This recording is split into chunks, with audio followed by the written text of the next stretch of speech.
Bonjour mes chers élèves, j'espère que vous allez bien aujourd'hui. Maintenant, vous prenez votre livre, la page 157. La leçon c'est lexique. Autour des mots grands, petits, gros, maigre.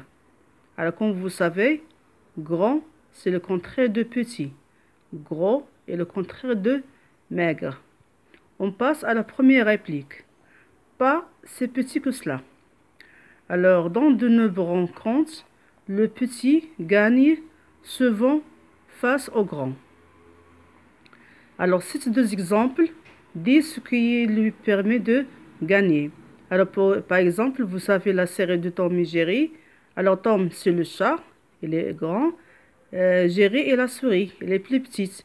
Et dans la plupart des cas, c'est la souris qui gagne grâce à son intelligence. Elle est intelligente et c'est comme ça qu'il gagne le chat qui est plus grand. Je passe à la rubrique numéro 2, en 3D. Alors, pour définir grand ou petit, relis chaque phrase au bon mot. Alors, la première phrase, mon appartement est plus petit.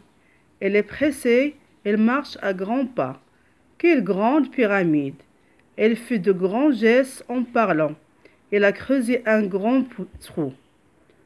Alors, en face, vous avez les mots longueur, surface, profondeur, hauteur et mouvement. Alors, pour la première phrase, mon appartement est plus petit. Alors, le mot qui convient, c'est la surface. Elle est pressée, elle marche à grands pas. C'est la longueur. Quelle grande pyramide! Ici, on mesure la hauteur. Elle fait de grands gestes en parlant. Ici, on parle d'un mouvement. Elle a creusé un grand trou. C'est la profondeur. La rubrique 3, des expressions antonymes. On a déjà parlé d'antonymes, ce sont les contraires. Alors, construis des phrases avec ces mots vaste, immense, géant, minuscule, exigu, nain.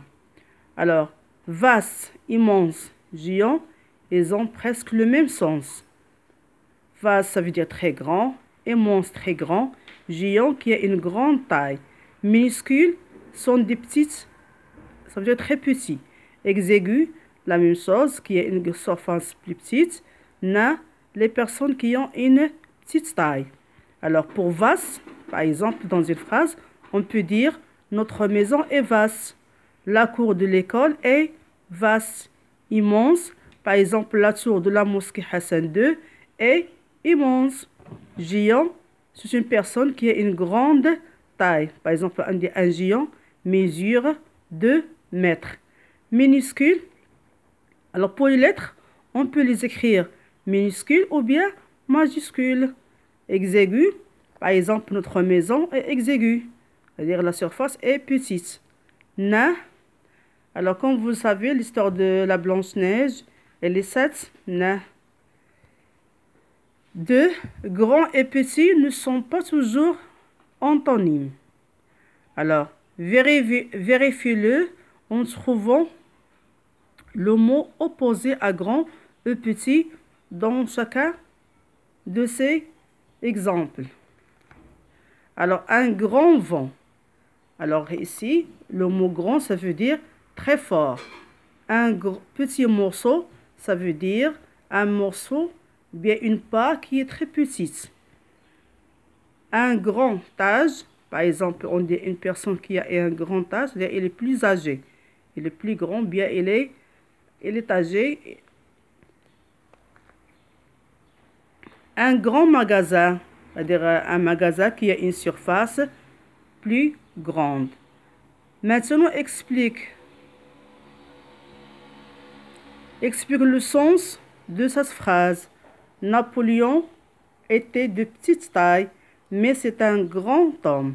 Alors pour Napoléon, il a une petite taille, mais il réfléchit bien, il gouverne bien. On dit qu'il est un grand homme. Pour numéro 4, groupe ces mots en famille.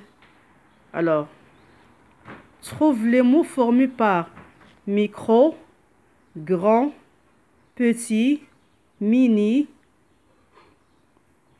maxi et macro. Par exemple, micro, on dit micro-ondes, par exemple, parce que micro, ça veut dire très petit. Alors on dit micro-ondes. Grand, grandir, grandeur. Petit, on dit petit-fils ou bien petite-fille. Mini, minibus ou bien mini-jupe. Maxi, on dit maximal ou bien maximum. Macro, macroscope. Numéro 2, groupe ces mots par famille. Alors vous avez les mots grosseur, maigrir, maigrissant, grossir, maigreur, amaigrissant, gros, grossissant, grossisse, grossesse, grossesse et maigre. Alors comme vous voyez, on va avoir deux familles. Alors par exemple, le premier grosseur, c'est la même famille que grossir, gros, grossissant, grossisse et grossesse. Le deuxième mot, c'est maigrir. C'est de la même famille que maigrissant, maigreur, amaigrissant et maigre. On peut dessiner un tableau et grouper les mots en deux familles.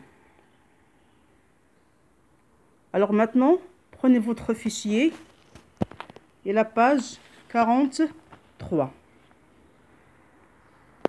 Alors ici, comme vous voyez, toujours autour des mots gros, petit, gros, maigre. Pour la première consigne, qu'est-ce que peut être grand et petit? Alors en hauteur, on peut dire un immeuble, une maison, la Sour Hassan. En profondeur, un puits, un trou. En surface, une maison, un tapis ou bien un tableau. Que fait un chef d'orchestre quand il dirige les musiciens? Il fait de grands gestes. Comment fait-on pour dire au revoir? On salue avec des petits gestes.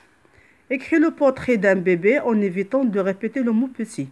C'est un petit bébé avec un nez minuscule, par exemple.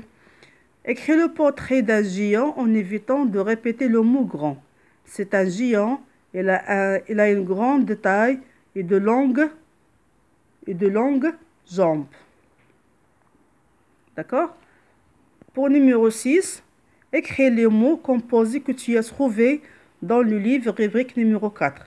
À partir de, alors mini, on peut dire minibus, mini-jupe, macro, macroscope, grand, on peut dire grandeur, grandir, petit, petit-fils, petite-fille, maxi, maximum, maximal. 7. Complète ces phrases avec les mots que tu as groupés dans le livre, la rubrique numéro 4. C'était un enfant tout maigre, affamé, misérable. J'ai acheté des verres grossissants pour mieux lire. Elle a acheté des crèmes amaigrissantes, mais elle ne maigrit pas. C'est tout pour aujourd'hui. Alors écrivez ces réponses dans votre fichier sur la page 43. Au revoir, à la prochaine leçon, Inch'Allah.